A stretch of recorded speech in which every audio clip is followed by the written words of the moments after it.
देखो, अन्य साधनों में अगर त्रुटि हो गई, जैसे आप 20 वर्ष से ब्रह्मचारी हैं और एक दिन व्यभिचारी बन गए तो 20 वर्ष का ब्रह्मचर्य का क्या, ऐसे हर साधन में है।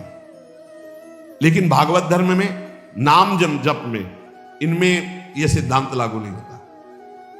आप 20 बार नाम जप किए हैं, इसके बाद भ्रष्ट हैं, तो 20 बार नाम जप आपके कल्याण का कार्य करेगा।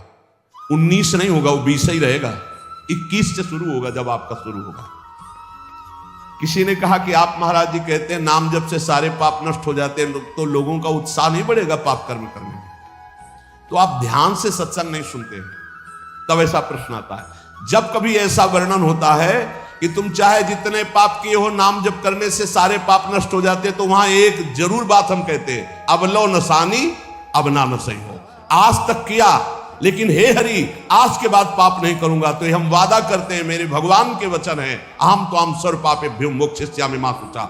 और सूक्ष्म रूप से अगर आपने ध्यान से सुना हो कि अगर आज आप कहते हैं कि हे भगवान मैं आपकी शरण में हूं, अब आज से मैं पाप बंद करके आपका नाम जप करूंगा, पक्का आप निष्पाप हो जाएंगे। लेकिन कल फिर पाप जानबूझकर करते हैं तो प्लस हो जाएगा पीछे का। ध्यान से सत्संग सुनोगे तो प्रश्न नहीं उठेगा। क्या नाम जापक का पापोत्साह बढ़ता है? जप करके तो देख, प्रश्न करने की जरूरत नहीं। नाम जप करके देख। हम कहते हैं नाम ही एक ऐसा है जो सर्व पाप प्रणाशनम। और देखो, ये तो हम कह रहे हैं, लेकिन इतने में से जितने बैठे हो हमें बताना कि एकदम ब्रेक मार के हमें दिखा दो कोई कि आज से भीष्म प्रतिज्ञा है और निर्वाह करके दिखा दो। ये तो कृपालु भगवान है, कह रहे हो, हम भी कह रहे हैं कि आज से हम पाप नहीं करेंगे।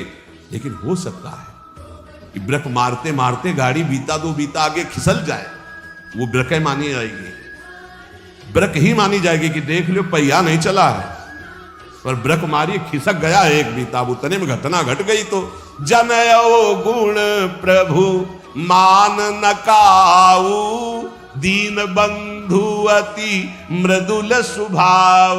अब मन रहा है विषयी पापात्मा, ब्रेक मारते मारते कोई गलती बन गई तो राहत न प्रभु चित चूक किए की, करत सुरत सै बार हिए। ये उसकी बात कह रहे जिसने ब्रेक मारी पर चूक हो गई, ये उसकी नहीं कह रहे जो सुन के चूक करेगा। उसके लिए फिर नाम के बल से अपराध करने वाले को नामापराध लागू हो जाता है उस पर। कानून है। अब ये जो भागवत धर्म का बोले, इसमें किसी भी निमित्त से प्रमाद हो जाए तो वो कर्तव्य से च्युत नहीं होता।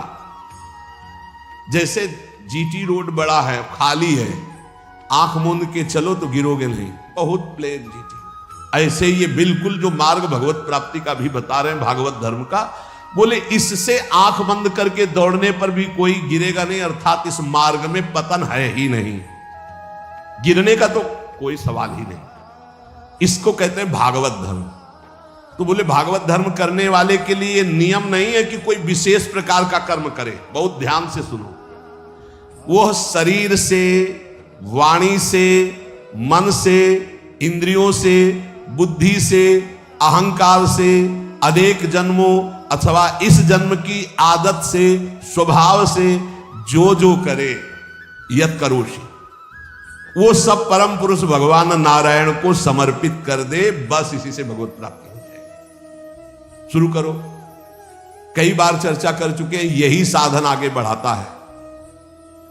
सिद्ध बनने की कोशिश जल्दी मत करो, यहां बल्कि जल्दी सिद्ध हो जाते हैं। अरे क्या समर्पित करना, हम तो समर्पित ही है। सही ढंग से समर्पित हो जाओ तो ये निकलेगा नहीं कि हम समर्पित हैं। वो प्रभु कहेंगे ये मेरा है। हमें क्या, हमें तो सिर्फ इतना कहना है कि हमारे आप को बस समर्पित है कि नहीं वो तो तुम जानो, हम क्या जाने।